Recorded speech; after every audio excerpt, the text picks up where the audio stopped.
Welcome, everyone. Thank you all so much for joining us for the responsible use of social media for psychology professionals. Before I hand it over to our presenters, I want to review some instructions for navigating and participating in this session. Audio is muted and video sharing is not available for participants. Feel free to resize or move any of the session content tools around your screen. Next, enter your questions for the presenters in the Ask Questions section, and we will share your questions with the presenters during the question and answer portion towards the end. The attendee chat is also available throughout this session. You can access the paperclip icon for a PDF of the presentation and download links and resources from the related content section. If any of the tool windows disappear, you may access the toolbar at the bottom of your screen to open it again. As a reminder, this webinar is being recorded and is available on demand through the same link you used to register for the session. Once the session concludes, click Complete the Webinar Survey to provide feedback. I'll now turn it over to our presenters. Thank you so much, Kayla. Welcome everyone to our presentation. My name, if you haven't figured it out after all these many webinars, is John Agnew, and I'm the program coordinator for the PhD Psychology program here at Walden. Tonight, I am pleased to bring us Dr. Tracy Marsh and Dina Berggren. The three of us tonight are going to be talking about responsible use of social media for psychology professionals. And I will turn it over to Tracy. And by way of background, I will say she has recently redone the guidelines for the clinical psychology program on the appropriate use of social media for the students in that program. Tracy, over to you.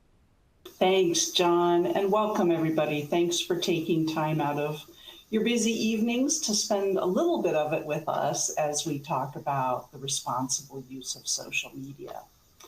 What I'm hoping we're going to accomplish in the next hour, myself and my colleagues, is we're going to do a little bit of an overview of how is social media currently being used within the field, either deliberately or maybe not so deliberately.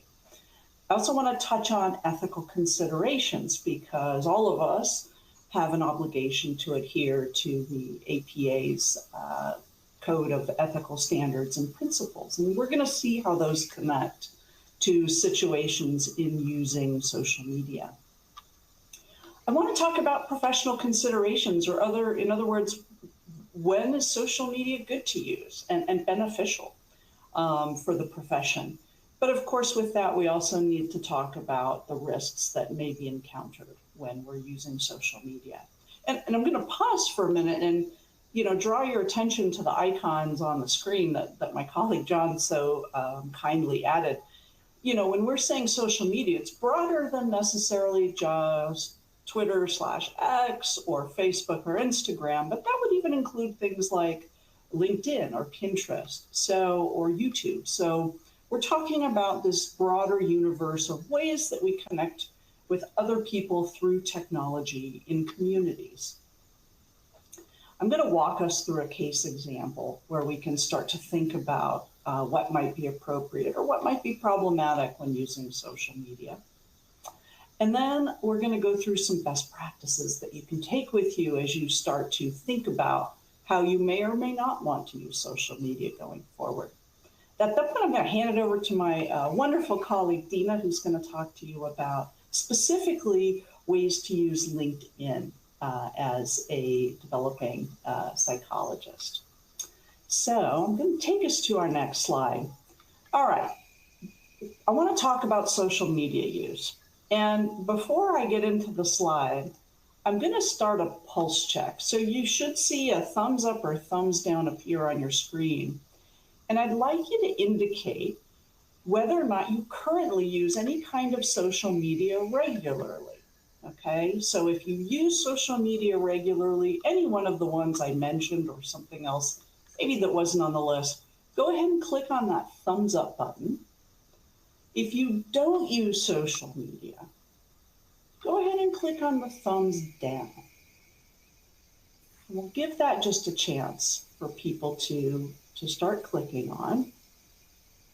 Thumbs up again if you use social media, thumbs down if you don't. And Kayla, is that showing up on the screen? There we go. Yes, we had that. It looks like there are many of you that use social media often. Oh, that number is going up as we speak. It's pretty exciting. The results, we have live results. Where is, what's his name, Kornacki from MSNBC? I'm not going to provide the analysis or the khakis, but I can tell you that our results so far almost exactly mirror what you see on the slide, which is about 80% of Americans, and this is pretty recent data that was collected. Thank you, by the way. 8 in 10 Americans use social media, okay? This chart over here on the right side of your screen shows a breakout of which ones are most popular. YouTube is at the top, followed by Facebook. I know people are talking about its demise, or you only use it if you're over 100 years old, but clearly the data shows it's got some staying power. And then followed by all the rest, Instagram, Pinterest, etc. And LinkedIn's in there too, kind of right in that upper part of the lower cluster. So for our first question, do people use social media? Well, I don't think it's a surprise. That's a resounding yes. What I want to, though, dig into a little bit more here is how do they use social media? And the points that you're going to see on the left get at, they're turning to social media for health information a lot. And that includes mental health information. So the second bullet point was a surprise even to me. This was roughly 10 years ago, that the third most popular reason for going online altogether was to get health information, okay? And before people make healthcare decisions, about a third of social media users look to other social media users to get information and guidance and feedback and opinions. It's heavily influencing how people digest, take in, and think about conditions, health conditions. And then importantly, and I think this is where this can be either a problem or a tremendous tool, is that, again, a third of those individuals who are doing this then go on to look to make connections with other social media users about whatever condition it is they have. And that can be really powerful. You think about pre-internet, if you had a particular mental health condition, and say you were in a small rural community, there might be nobody else that you could meet or talk with that was readily available to you to share about that particular situation. Social media, that opens up all kinds of ways to connect. And we know that connection generally is a good thing. All right, let me jump to my next slide. So what are some of the really great ways that we can use social media as psychologists? Well, first, it provides a window to vast amounts of information, okay? And a lot of it really good information, especially when you're going to reputable sites, institutions. No longer is the consumer uneducated. As we see, they're going there, they're pulling this information down, they're finding out for themselves about mental health issues. I've also, as a mentor of quite a few mentees, if you're doing research, it can be a fantastic way to get participants. I had a student who used Amazon MTurk a couple of years ago to get her fairly large sample, and she had it in 24 hours. Now, I won't say use cases may vary, but I was quite impressed with how quickly she was able to find her participant pool. Of course, as we use these tools, there are vast amounts of behavioral data that's being collected, and we're starting to see universities partnering with technology companies to analyze that data so that we learn about the patterns that people are establishing online. And that's a whole area of research that can be quite interesting. It also, as I mentioned on the last slide, it really helps create a sense of community. You know, again, if you're in one particular area of the country, whether you're a psychologist or a client or a student of psychology, you can start to make connections with people, not only within your own country, but internationally around whatever topics you're interested in.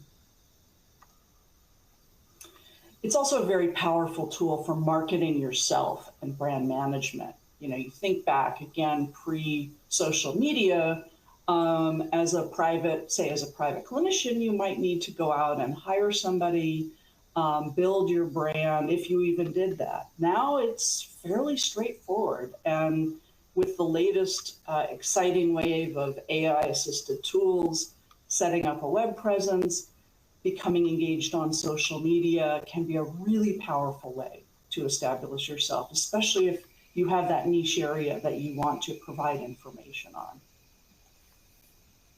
Certainly great for professional networking.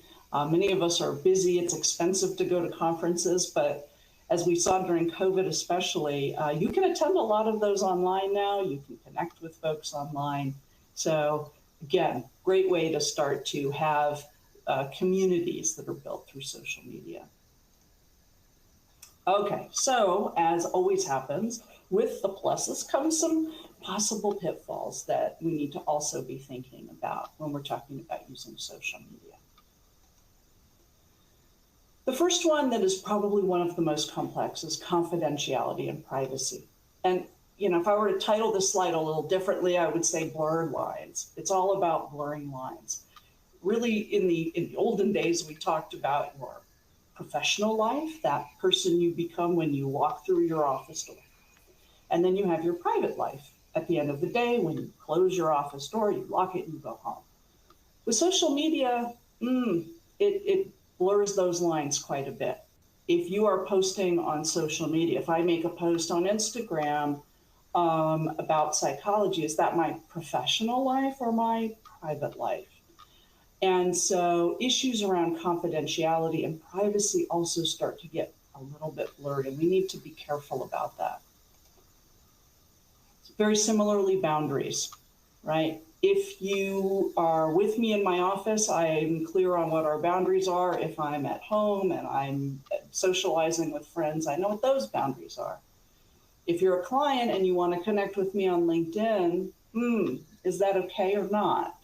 So it starts to really tear apart what we're used to having fairly observable ways to distinguish between professional and personal life. There is so much misinformation. And you know, when you think about how many people are going online for information about any particular mental health issue, it can be a treasure trove, it can be an absolute pit of misinformation. And you really need to start developing skills with yourself, but also with the people that you work with around how to digest information that they're getting from these influential people that are connecting with them through social media. Is it legit or is it not?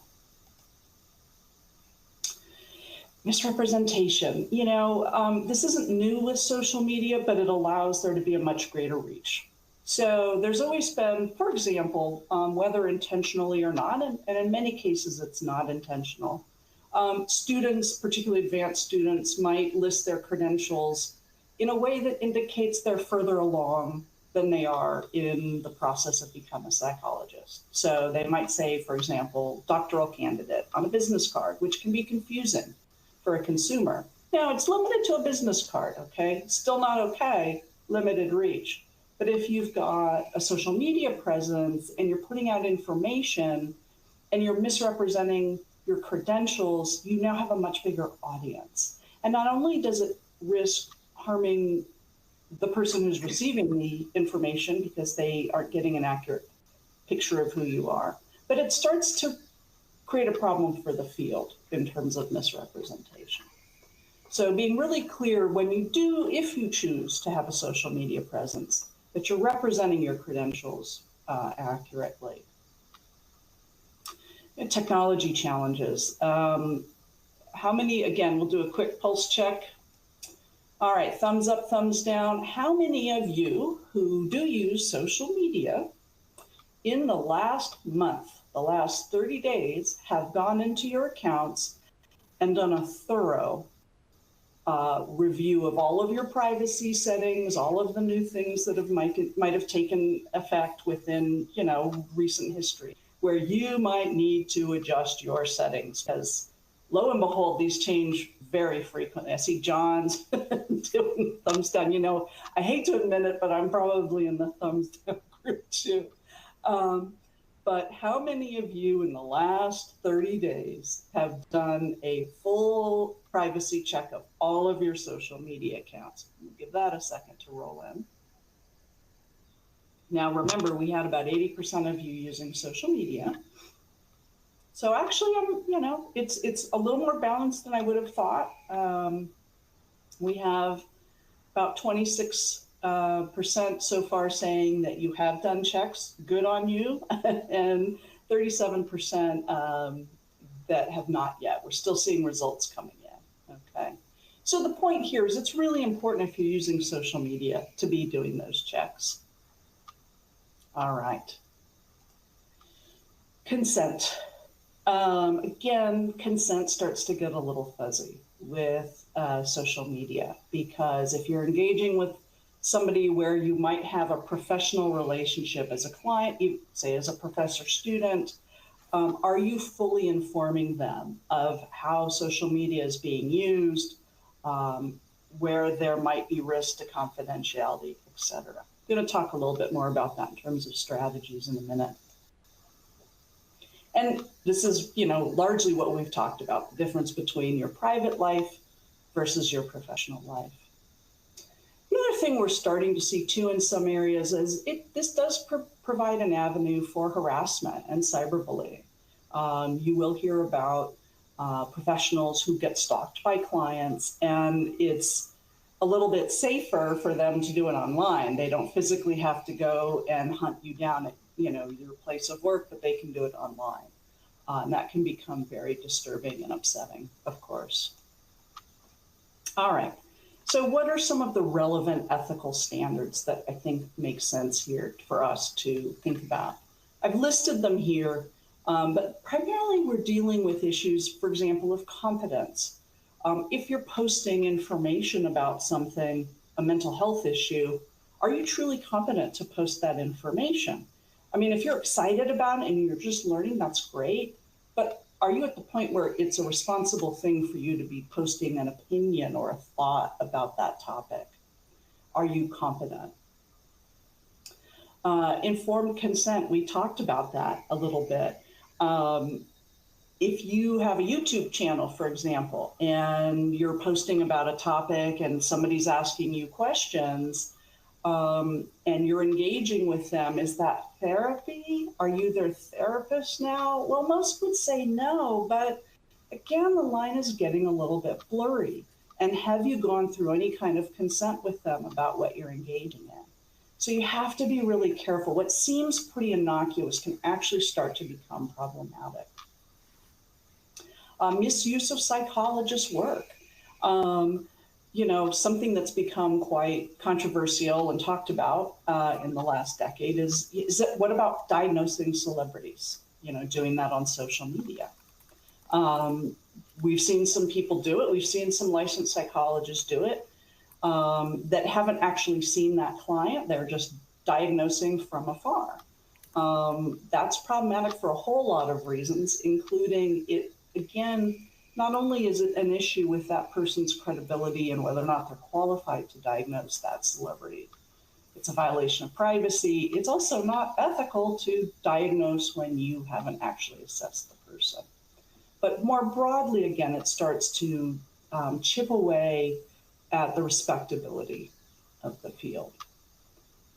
Now, one point I want to make is that maybe later this year or next year, we're going to see a massive, massive revision to the ethics code. I've seen some preliminary outlines of the new standards that are going to be there and principles, and one of them is specifically addressing technology. So hold tight, we should see some new guidance coming out. But certainly there are lots of things you can do now. You don't need to wait for that revised ethics code. Okay, let's do a case example. Let's talk about Sarah. Sarah is a third-year doctoral student in a clinical psychology program.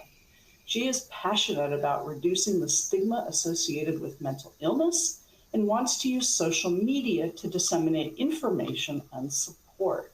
She's active on Instagram, TikTok, and LinkedIn. I think this all sounds great and very worthy. So let's look at some of the things that Sarah's deciding to do. So first, Sarah creates an Instagram post with an image of two people hugging. She includes the caption, mental health awareness, and a link to recent research article about depression. Now, by and large, I would say that's fine, with the assumption that this is a peer-reviewed article, and that she's not going deeper and providing any kind of guidance about seeking care. Okay, so next Sarah responds to one of her followers on TikTok who asks about symptoms of anxiety. And she empathizes with them and suggests that therapy and medications, such as lorazepam, might be beneficial. Now that's true. That's generally considered a very solid treatment plan, medication and therapy. Now, is that okay to do on TikTok to a follower? Absolutely not. This really crosses into the line of looking like providing professional guidance. And you could pick any one of those ethical codes from the previous slide that start to become difficult and problematic here. Hey, Tracy, can I jump in for a second and ask a question? Please, please. So to me, it depends on how she's identifying herself on TikTok. Yes. If she's identifying herself as a doctoral student in clinical psychology, it's one thing. Right. If she's just Sarah and she's sharing her own experiences, I think it's a very different thing. That's a really important point. And thank you, John, for saying that. Yes, all of these become something that has to be evaluated differently if she's identifying herself as a clinical psych student. So next, Sarah, she's connecting with other grad students who are interested in mental health. That's great. This is a great example of how to use social media for good. Sarah shares her feelings in an Instagram post about a particularly tough day at her practicum site, including when she was working with an autistic child who is nonverbal. Now, we will assume that Sarah's bright enough to not provide any identifying information. So is that okay? I would say no, because anybody who might be Sarah's client and sees that might start to feel that their own confidentiality is threatened.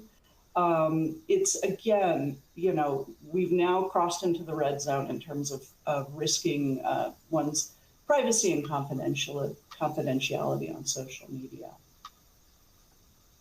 And then lastly, Sarah accepts a connection request on LinkedIn from a former client who saw her briefly at her practicum site. We're looking at LinkedIn. Is this okay? Well, this, I would say, reviewing the section in the code on multiple relationships is going to be really important, and going through an ethical decision-making model. Because it might be something that makes sense, especially if you're in a small community, but there's a whole lot of reasons where it might be problematic, because you're, again, blurring the line between having a professional clinical relationship with a business type relationship. Okay, so I hope this is helpful and just starting to get the wheels spinning in terms of thinking about what might be difficult and seem innocuous. So best practices. Well, good news is APA does have a full guideline out already on optimal optimal use of social media in professional psychology practice that you can get if you go to the APA website. I strongly suggest taking a look at that. Many of the things we're talking about today are covered there. I'm going to say be deliberate. This is really important. This takes time. Back to my pulse check about how many of you are doing proper frequent maintenance. You know, it's something, it's like earthquake preparedness. We probably don't do it enough. I say that in Southern California, where we did have an earthquake this afternoon. It takes time to go in and check the privacy settings, make sure that the people you want seeing your stuff are the right people, and checking all of the other settings so that your stuff doesn't end up in places that you didn't intend for it to end up. Lots of folks that do choose to have it, you know, participate in social media will have a professional account that they use for professional purposes, and then a separate private account that is much more locked down and not available to anybody other than close friends and family. One of the things that really anybody that's thinking of doing any kind of clinical work should include is a social media policy. Even if you don't participate in social media policy, social media software accounts, you want to have some verbiage in your informed consent, in your initial document about whether you use social media, how you use it, whether you will accept friend requests. Also, to the earlier examples of posting content, some of the more respectable folks I see on social media that post psych-related content will be very deliberate at the beginning to say, I'm not offering a diagnosis, I'm not providing anybody any direct clinical support, I'm just providing information for your thinking process. If you want to look at some great examples, Google Keely Combs. She is a practitioner in the Bay Area in California who's become one of the more well-known folks in this area and has some examples of social media policies. You know, schedule a quarterly, if you can, or at least biannual privacy setting checkup so that you are good to go on those social media accounts. If you want to post content and you're just not sure if it's appropriate or if you should be the one posting it, consult. If you're a student, check in with one of your faculty. If you're getting supervised, if you have a research mentor, check in. 2-3 heads are always going to be a little bit better in these instances. And you might even learn some additional information before you post about that topic. Here's where I get very conservative, and that's do everything you can to maintain confidentiality. Err on the side of caution. If you're in doubt, just don't post it if it feels like there's any risk. It's just, in those cases, it's not worth it. Be sure that if you're sharing information, it's reputable and peer-reviewed, please. Again, you are becoming an ambassador of the profession, and we'd like you to shine your best and share only information that would be considered acceptable to be included, say, in your dissertations. And please don't forget that social media, it really is forever. What might a potential employer see? And don't think that they don't look at them. This is common practice now. I have a good friend whose son is 18 and a senior in high school, and he and his friends were posting some rather dubious video from prom night that involved some alcohol consumption. And despite our warnings, please don't post anything. You know, there's a little lack of frontal lobe stuff going on at that age. And part of the reason is this stuff, you know, when you post it, you lose control of it. So just imagine it's going to be there forever, and anybody down the road could see what it is that you've posted. And lastly, take a few minutes and Google your own name. You can even set up an alert. I do this for myself with your name so that if something pops up, and I've had some things pop up that I didn't expect, where I've been named on a site or in an article that I didn't expect, so that you know what other people see. I can guarantee you, if you're going into any kind of teaching or clinical work, anything dealing with clients, students, the public, they're going to Google you. So you want to know what they're seeing, okay? All right, I'm going to hand this back to my colleague, John, for the next slide. Thank you all for your participation in those pulse checks. Thank you, Tracy. I agree with all of that. And I will say, coming into this, I am involved in research. I am not clinical, and I'm not particularly active on social media. So take what I say with a grain of salt. I'm going to share advice really from my family. My wife is in primary care medicine. My daughter is just graduating college and starting a job in human resources. So talking to both of them about this presentation topic, I'm pretty much sharing their suggestions and their thoughts and the guidance they receive. One follow-up from what Tracy said in terms of LinkedIn, I do sometimes get LinkedIn connection requests from my students, and please don't take it personally. I generally turn them down. I do not need to be friends with my students. Once you graduate, by all means, reach out. I am happy to make a professional connection with you then. Up until that point, for me, the boundary is kind of like, nah, I'm not going to go there. Okay. With that, like I said, my wife is in primary care medicine, and the guidelines they are given very clearly and very distinctly is to never post pictures on social media of the facility. Even if it's an empty waiting room, do not post it on social media. People will get in trouble. People will get fired for doing that, even of an empty waiting room. Partially, I think that's HIPAA privacy concerns. I think given today's society, there are also security concerns, and they just don't want to give out any information that might be used for nefarious purposes. While this is not put out publicly or as guidance by my wife's employer, the various groups that she is in on Facebook, of course, suggest that you should never publicly share information about really anything you're doing in your private life. You don't want to put up vacation pictures. You don't want to put up personal information or pictures. The concern here in medicine, and this applies in psychology practices as well, is let's say my wife is seeing a patient and there is some bad outcome, whatever that is, whatever the cause may be. Some enterprising lawyer is going to come along and look at her social media feed, and if it sees that she was out at a party or a bar or a family gathering the night before, that is grounds for saying, hey, this doctor wasn't doing their job. They were not rested before the procedure. They were not behaving professionally responsibly. And all you have to do is convince one juror of that. And that's the end of the malpractice case.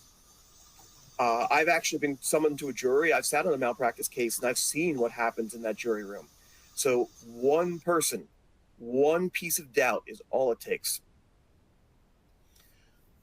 Social networks have been built, engineered, designed to make connections between people. Many times that is based on location.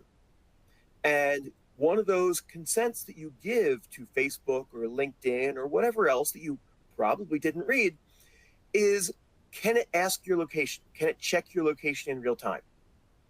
There have been cases reported where Facebook or LinkedIn gave friend suggestions to one patient based on another patient that was in the same clinic at the same time. Back to what Tracy was saying about a breach of confidentiality, there you go. It may suggest friendships with other clients, between providers and patients. And again, this is kind of breaching that confidentiality wall and that professional distance. It can lead to connections between people in the same business or place. Like when I go to LinkedIn, I don't do it as often as I probably should, but it often will suggest Walden students to me. But similar affiliations, other people that are professors, and they just pop these up. And it looks like Maybe you clicked on them, maybe you were interacting with them, maybe you were searching for them, and this can lead to accusations of stalking. So students might accuse faculty of stalking, faculty might fear that students are stalking them. So just be aware that these things have been engineered to make these connections, and it's not always intentional. It's not always the other person was looking for that connection. In these last two bullet points, that you can see where that becomes an issue. As I said, my daughter is graduating college. Don't Google her. And starting off in HR. And so she will also be professionally seeing a lot of things and issues with social media. She's been advised throughout Greek life on campus and just kind of getting into the more professional end of things as she gets to her junior, her senior year, to be very careful of what information she shares. You do not post inappropriate pictures. As Tracy was saying, don't post drinking pictures.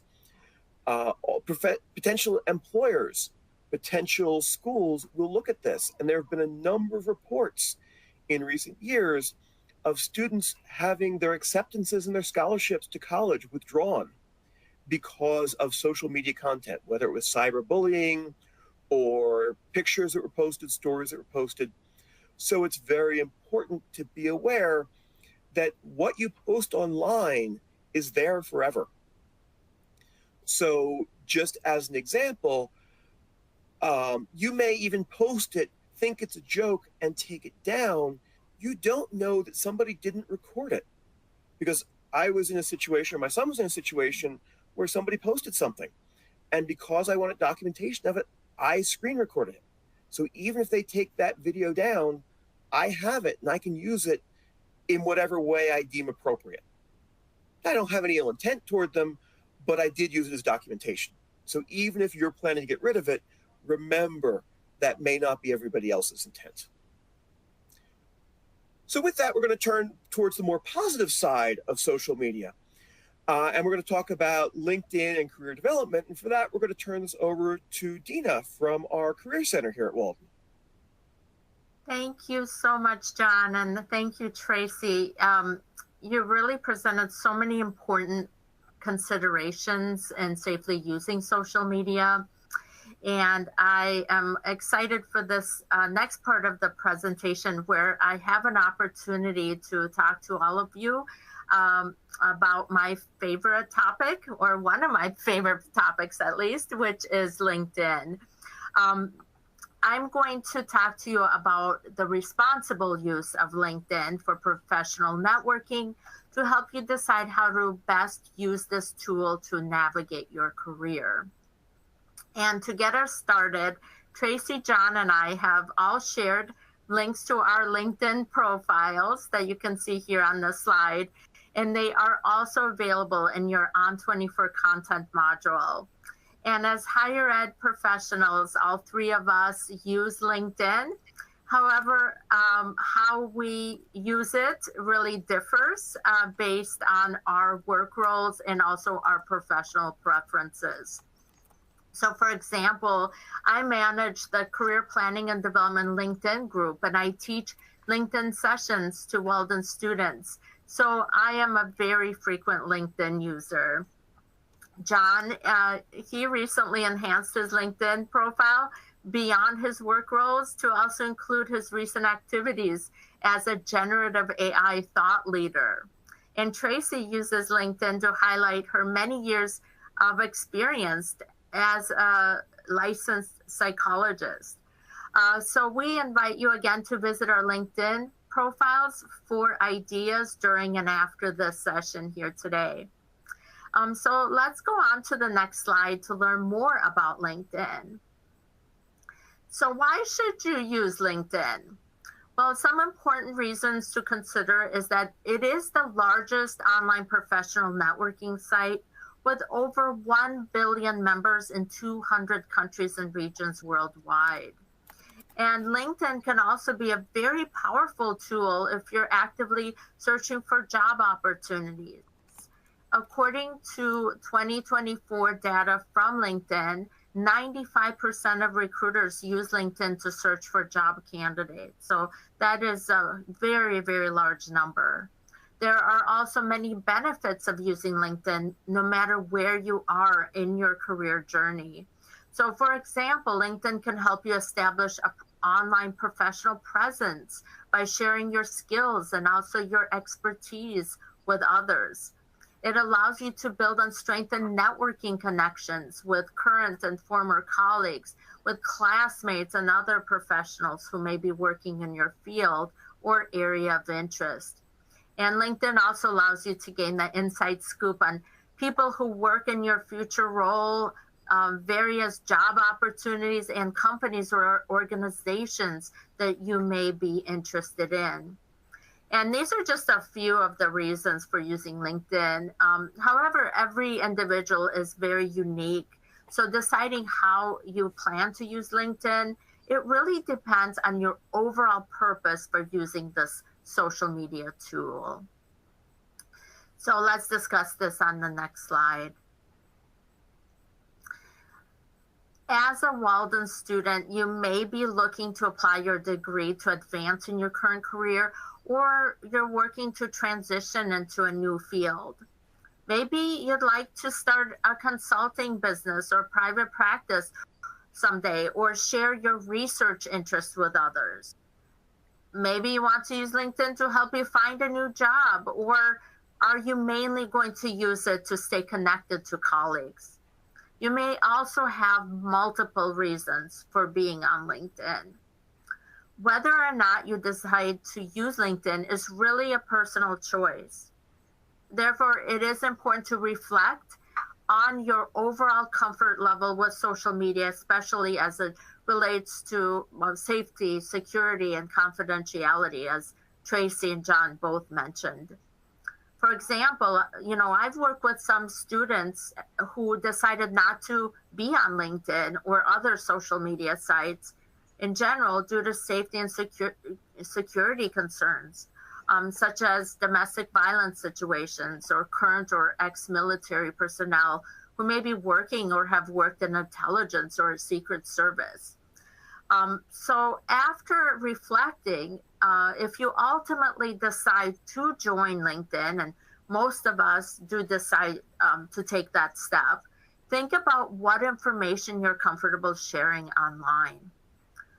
And when setting up the basic elements of your profile, reflect upon the aspects of your brand that you would like to highlight and share with the world. As you create or enhance your profile, also consider what background image you'd like to use, how you'd like your name to appear, and what photo you'd like to include, and what your headline would look like. For your background, for instance, use a neutral background image or choose an image that reflects your interests. For example, John's background incorporates his love of learning and science, I noticed, while Tracy and I use abstract backgrounds with light blue shapes.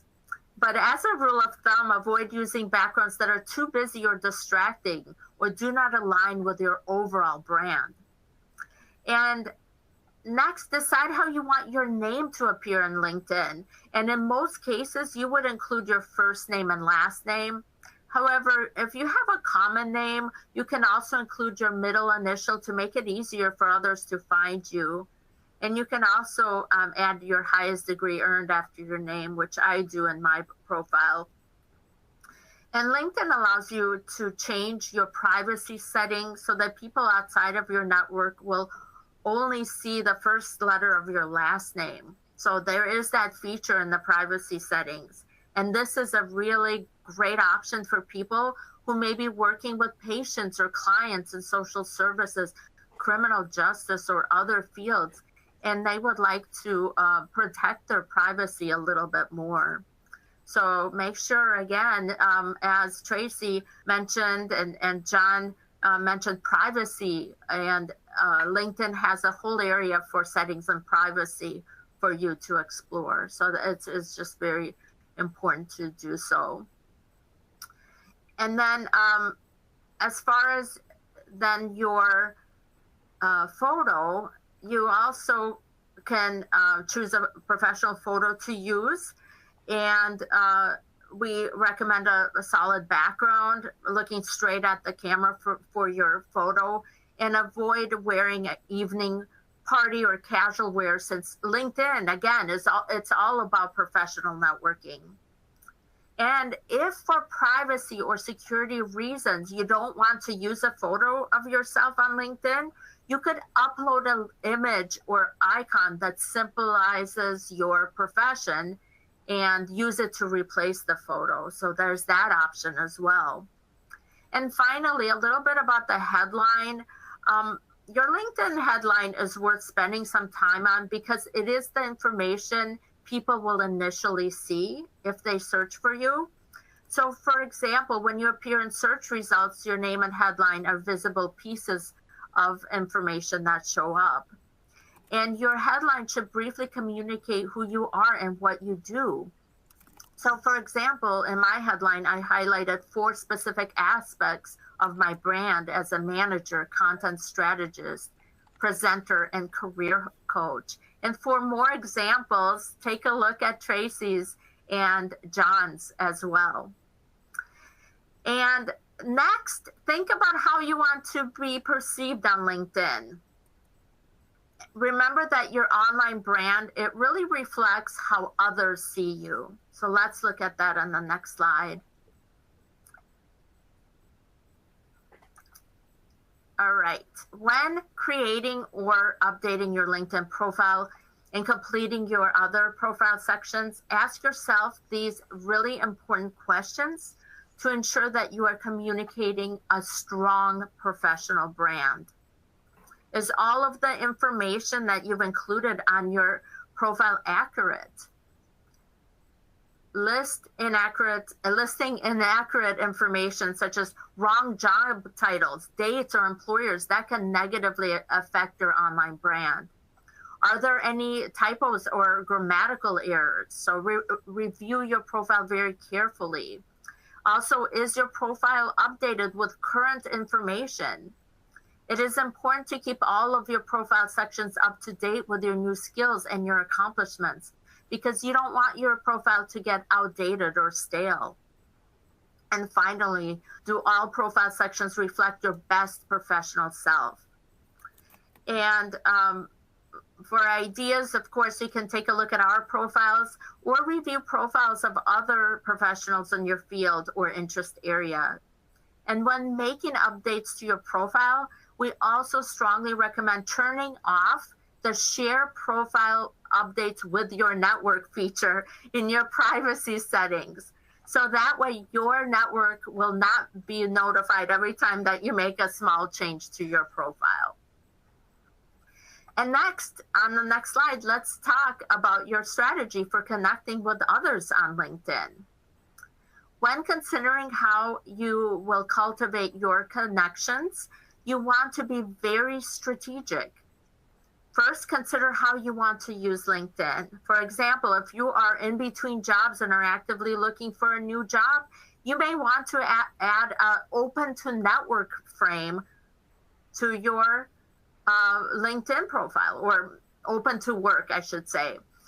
And you can do this by clicking on the pencil icon that appears next to your photo. So that's a great way to let recruiters and others know that you're open to work. But also be very careful if you are employed, avoid using this feature because you don't want your current employer to know that you are job seeking. And if you're starting a consulting business, maybe looking to expand your network and connect with many new people to find potential clients. Maybe your main goal is to use LinkedIn to share your knowledge and expertise with others, or gain new knowledge by connecting with thought leaders and experts in your field. So also reflect on how much time you have for networking. If you don't have a lot of time, and many of us do not have time, we generally advise growing your network slowly and not sending too many connection requests all at once.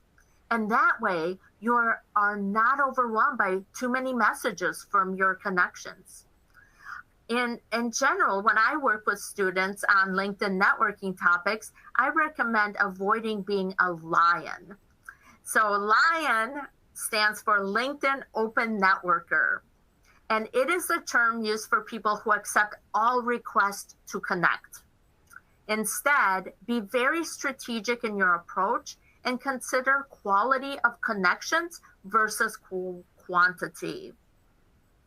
Also, as you build your LinkedIn strategy, consider, again, your confidentiality, safety, privacy. Those are so important.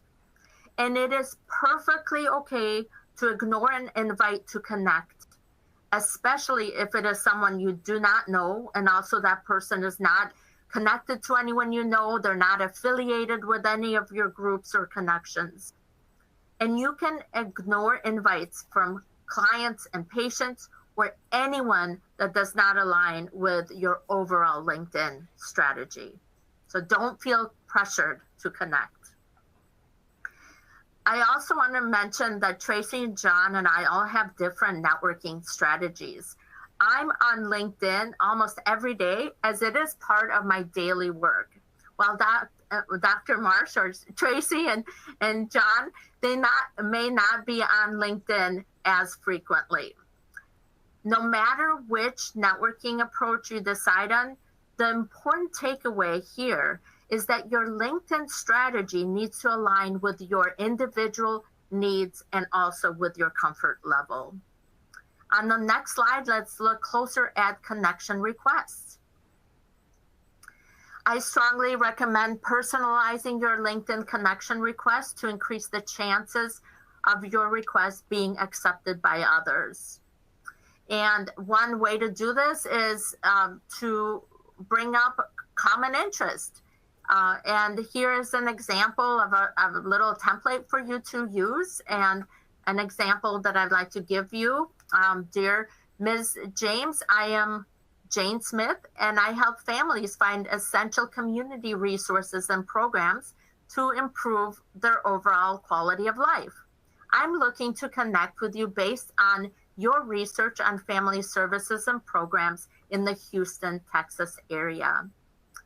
So if you personalize your connections to a request to connect, it is really going to increase your chances of building quality connections. And you can personalize the invitations by going to that person's LinkedIn profile, and then from their profile, clicking on the connect button to start writing your personalized invitation. And there are also other things to consider when sending invitations, like avoiding referencing others without their permission, especially if you're job searching. So as an example of this, maybe reaching out to a director of an organization and telling them that you were referred to them by one of your LinkedIn connections without first asking your LinkedIn connection if you could use their name. So really be sure to use that good LinkedIn etiquette. And also, just like with your LinkedIn profile, check the grammar and check the spelling when you're communicating with others. And always be very professional and polite in your correspondence. Allow others to respond. And also, remember that every individual, again, has a different LinkedIn strategy, and your connections may not be using LinkedIn as frequently. And also, if you decide to ignore your request to connect, or their request to connect, I should say, that is perfectly okay. Your goal, again, it is connecting with people who also want to connect with you. And it is okay for them to ignore your invitation to connect. So just remembering not to take things too personally and really understanding that everyone has their own strategy. Okay, and then in the next slide, let's talk about the do's and don'ts of LinkedIn real quick here. So provide value to your network is a big do. And you can do that in a variety of different ways, including sharing a relevant resource. There is a self-publishing feature where you can write an article, you can pose an insightful question, announce an event, etc. And be courteous and respond to messages sent by others. Pay it forward and endorse others for their skills and give recommendations for others. But also, before you do this, of course, you want to make sure you check the policies in your organization. And that is really important. Social media policies, again, Tracy talked about those earlier. Make sure you're not providing information or endorsing others for skills or that maybe you have not observed. So always be very ethical in your recommendations and in your endorsements. Show gratitude when others have endorsed or recommended you, and celebrate the achievements of others. And then there are a few don'ts, like sending spam messages to your connections. You definitely want to avoid that. Instead, think about quality of your messages, not quantity. Make sure that your messages or correspondence offers value to your network. Don't post negative comments or grievances on LinkedIn. Again, it's a permanent record, as Tracy and John mentioned earlier, and stay positive and support others. And don't use all caps or multiple exclamation points, as that can be perceived as yelling. So definitely avoid that. So we hope these tips were very helpful for you, and that you now have more tools to use LinkedIn more effectively and more responsibly. And if you'd like to learn more about LinkedIn, we've provided some resources for you. So let's go on to the next slide. And here are a few. Watch our Launching with LinkedIn Career Skills webinar. Visit the Career Planning and Development websites, networking tab for more resources, or schedule a career advising appointment with one of our staff for LinkedIn profile feedback, networking, and branding. We are here to support you in career planning and development. And on the next slide, you'll see those resources and links to many more resources on helping you with LinkedIn, networking, branding, engaging. And then on the next slide are some references that we used. And now I'd like to open it up for questions for myself, Tracy, or John. I know we are approaching the hour, but hopefully many of you will stay on a little bit longer for questions. Yeah, absolutely. Thank you, Dina. Thank you, Tracy. You're welcome. For anybody here, please put any questions you have in the Q&A box, and we will get to them. We've gotten a couple that have come in already. And while people are thinking and asking questions, I will absolutely put in an endorsement for the LinkedIn profile review, because I took advantage of working with Dina on this and said, hey, can you give me any feedback on my LinkedIn profile? And she was very gracious and gave me several suggestions and things to update and change. I think I've gotten most of them. So absolutely take advantage of that. One of the questions while we're waiting for others to come in that Katarina asked and John provided an answer to was, should we post our license number if you get licensed as a mental health provider? And John said, no, he wouldn't, that could be used inappropriately. I would have a little bit more, it depends answer. In some cases, now this isn't social media, but if you're advertising, in some cases you need to provide your license as a credential. It can also lend credibility to what it is that you're posting or saying. But I also think there's a good point about you want to do it judiciously and think about where you're posting it. And certainly states and territories vary, so you also want to check with if this is with your licensing board about any requirements or regulations they have about what kind of information you need to include when you're putting out information publicly.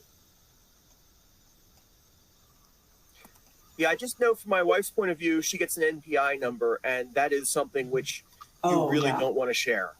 Yeah, different, right? Yeah, psych licenses, anybody can look them up. It's pretty easy. And in most cases, for example, when I write a psych report, an assessment report, I always include my license number with my signature. We have a question that just came in. It says, I use doctoral candidate in my email signature at my practicum site. I thought that was fine to use. What do you suggest we use as we grow as scholar practitioners? I guess the first question I would have is kind of where are you in the process? I'm assuming that you're through the coursework and you're in kind of the in the PhD psych program. We call that dissertation phase. This sounds more clinical. Generally, the advice we give is once you've passed that kind of coursework, it's okay to set doctoral candidate. Tracy, what is your view on that on the clinical side? Boy, it's a tricky one. And this is another one where it varies. Some, me old school candidacy meant we had qualifying exams, you passed qualifying exams, and you had also passed your oral defense of your dissertation proposal. We have certain arrangements at Walden with states to be specific about what candidacy means. For us at Walden, it means you have an approved prospectus, I believe. So I think because of that variability, I would certainly talk it over with my supervisor to see what they're comfortable with.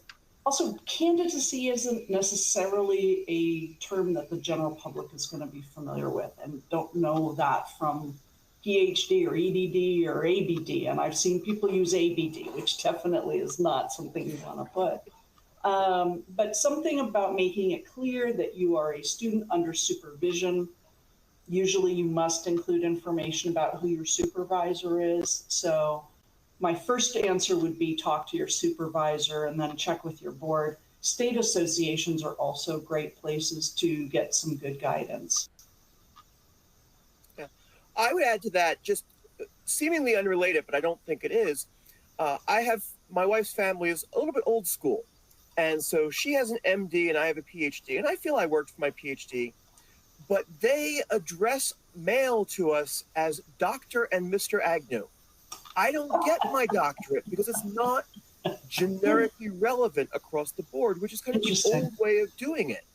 Yeah. Because the MD is useful anywhere. My PhD is useful in some settings, but not all settings. And while I laugh when these come in and somewhat grimace, I get the logic because the goal is clear communication about who has a skill that's relevant and who has a specialized skill that may not be relevant. So I think that's really what the goal is here, is to communicate what your expertise is and how it might be relevant in this context. Mm-hmm. Yeah, absolutely.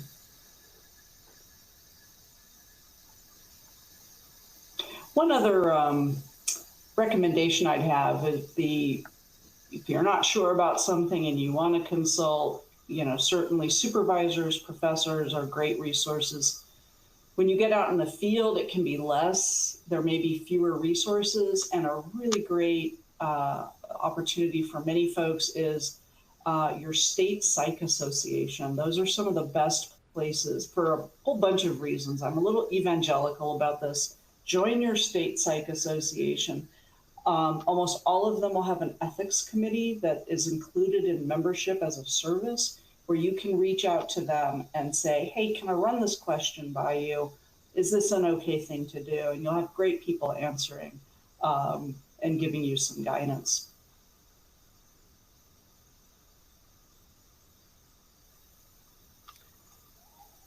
Thank you for that.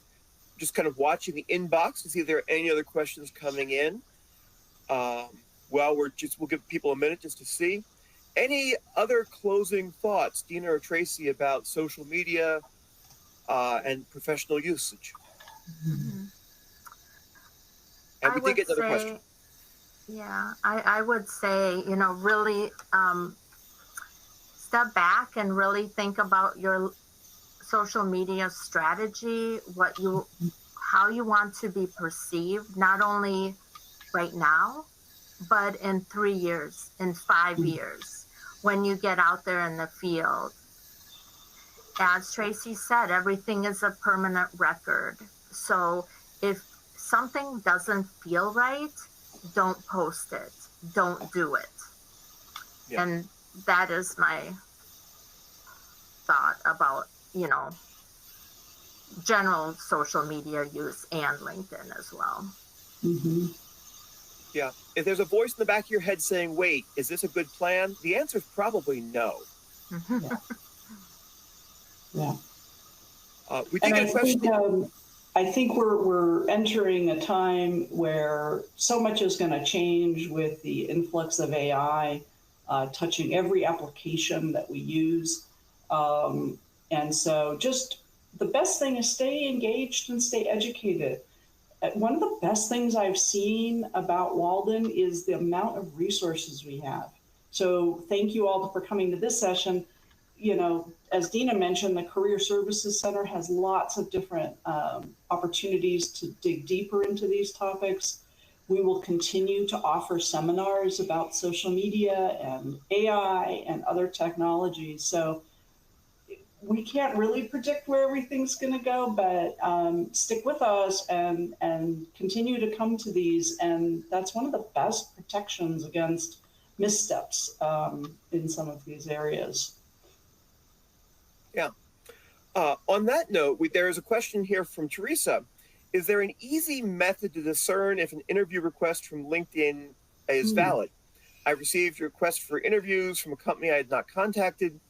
When I search for information, I have had instances where an HR person reaching out to me is not listed on the company's site, and the company does not list any active job postings. I think if it seems too good to be true, it probably is.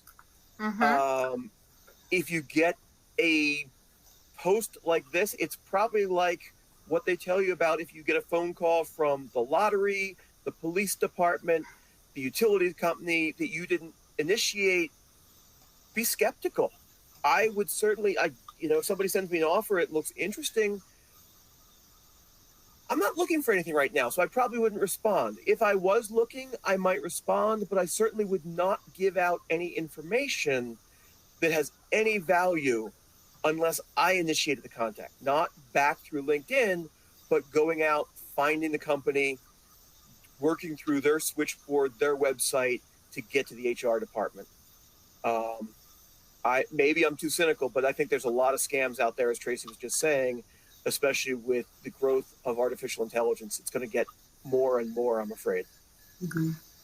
And John, I definitely want to add to that because I've been seeing some of that as well. And if someone is texting you and a text interview, or they're not seeing you, you don't see them, they're asking for personal information, it is in most cases not legitimate. So be careful. It can get a little rocky out there, and just check things, Better Business Bureau, websites, all of that.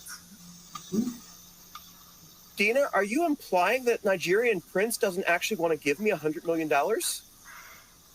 Yes. That's exactly what I'm saying, John. That, my retirement those plan. kind of emails you want to ignore for sure, and those kind of interactions. Yeah, and that's whether it comes over email, text, or LinkedIn. They probably all belong in the same bucket. Yeah. Okay, I don't see any other questions. If there are more questions that come in, we will certainly continue to answer them. Kayla, I think my email is up by default on the Related Resources page. Is that correct? That is correct. Okay, excellent. So you've got my contact information on Related Resources. Tracy and Dina, I won't put you on the spot, but let Kayla know if you'd like to be contactable as well. Sure. Yep. Yes, absolutely. And I would also invite everyone to visit the Career Planning and Development website at careercenter.waldenu.edu. You can also get there through your portal. And if you click on support and then contact directory, and then look for career planning and development. And from there, you can access all of our resources. You can schedule career advising appointments. We do host live events and have a multitude of resources that are available to you to use at your convenience as well. Excellent. Great resources.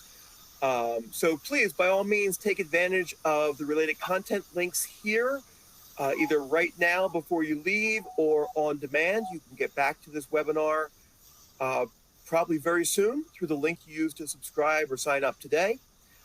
And by all means, reach out if you have any questions. Thank you so much, Tracy and Dina. I really appreciate it. Kayla, thank you for your technical support. Thank you, Kayla. Thank you, Kayla. Thank you. Yay to Kayla. And we look forward to seeing you next month. We are also doing this the first Wednesday next month, and we're going to have a presentation on first generation experience in college and graduate school here at Walden. So thank you all and have a great night. Good night, everybody. Good night, everyone. Thank you.